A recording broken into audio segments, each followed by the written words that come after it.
उत्तराखंड के पहाड़ी गांव में बसा था एक खूबसूरत सा घर। पत्थर की दीवारें, लकड़ी की छत और आंगन में एक पीपल का पेड़। इसी घर में रहते थे अमर सिंह, उनकी बहू सुमन और छोटा बेटा नीरज। सुमन की शादी अमर सिंह के बड़े बेटे करण से हुई थी। करण सेना में था और शादी के 6 महीने बाद ही ड्यूटी पर लौट गया था।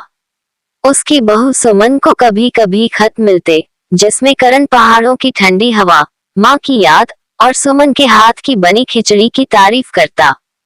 नीरज उस समय सिर्फ 17 साल का था, जवानी की दहलीज पर खड़ा एक जिद्दी, थोड़े बिगड़े स्वभाव का लड़का, जिसे किसी की बातें समझ में नहीं आती थी।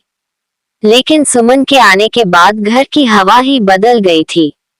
वो उसे भाभी कहने से ज्यादा दीदी मानता था।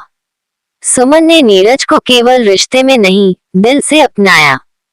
वो उसके स्कूल के काम में मदद करती, उसकी पसंद का खाना बनाती और जब कभी नीरज कुछ गलत करता तो प्यार से समझाती। धीरे धीरे नीरज का स्वभाव बदलने लगा। गांव वाले भी कहते, सुमन बहू तो जैसे इस घर की लक्ष्मी बनाई है। पर एक दिन वो खत आया, जिसने सुमन की दुनिया ही बदल दी। करण, जो सीमा पर तैनात था, एक आतंकी मुठभेड़ में शहीद हो गया। सुमन जैसे सुन ही नहीं पाई। उसे तो अभी भी करण की आवाज कानों में गूंजती थी। उसकी आंखों के सामने करण की वो मुस्कुराहट थी, जब विदा होकर गया था। पूरा घर शोक में डूबा, लेकिन सुमन ने आंसू पी लिए। वो टूटी जरूर, लेकिन बिखरी नहीं। अब घर का सबसे छोटा सदस्य नीरज उसका सबसे बड़ा सहारा बन गया। नीरज ने उस दिन से कसम खाई कि वह अपनी दीदी को कभी अकेला महसूस नहीं होने देगा। वक्त बीता, सुमन ने गांव के स्कूल में पढ़ाना शुरू कर दिया। वो अब गांव की लड़कियों को पढ़ने के लिए प्रेरित करती। नीरज अब कॉलेज जा चुका था और हर शनिवार रविवार घर लौटता। उसकी आदत थी आते ही चिल्लाकर कहना, दीदी भूख लगी है। सुमन मुस्कुराकर कहती, पहले हाथ धो लो, फिर गरम पराठे मिलेंगे। गांव में लोग उनकी जोड़ी की मिसाल देते थे।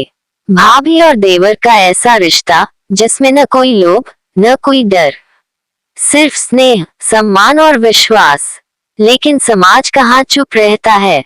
एक दिन कुछ औरतें सुमन के स्कूल के बाहर खड़ी होकर फुसफुसा रही थी, नीरज अब जवान हो गया है और सुमन भी अकेली है, कितना ठीक है ये सब। सुमन ने सुना तो मन में दर्द सा उठा।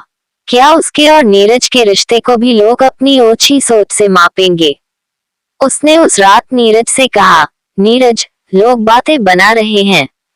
शायद अब तुम्हें दूर चले जाना चाहिए। मैं यहाँ अकेली रह लूंगी। नीरज की आंखों में आंसू आ गए।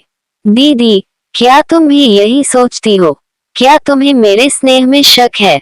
सुमन का गला रुंध गया। नहीं नीरज, पर समाज की जुबान से डरती हूँ। नीरज धीरे से बोला, तो डर को बदल डालो दीदी, जैसे आपने मुझे बदला था। समय के साथ नीरज ने सिविल सेवा की परीक्षा पास की और अफसर बन गया।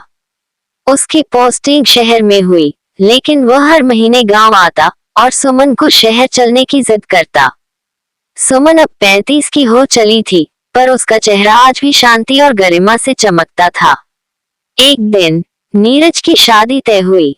लड़की पढ़ी लिखी, समझदार और खुले विचारों वाली थी। जब वो पहली बार सुमन से मिली, तो उसके सामने झुककर बोली, माँ नहीं है मेरी, पर अगर आप मेरी दीदी नहीं, माँ बन जाएं, तो मुझे कोई कमी नहीं महसूस होगी। सुमन की आंखें नम हो गईं, और पहली बार उसे लगा कि उसका रिश्ता, उसकी तपस्या अब सबको समझ आने लगी है। भाभी और देवर का रिश्ता अक्सर मजाक या संदेह की नजरों से देखा जाता है, लेकिन अगर उसमें सच्चाई हो, सम्मान हो और दिल का साफ रिश्ता हो, तो वो दुनिया के हर रिश्ते से ऊंचा बन सकता है। सुमन और नीरज ने ये साबित कर दिया कि खून के रिश्तों से कहीं ज्यादा गहरे वो रिश्ते होते हैं जो आत्मा से जुड़ते हैं। एक छांव सी भाभी और एक साया सा देवर एक दूसरे का सहारा बनकर समाज को रिश्तों की असली परिभाषा सिखा गए।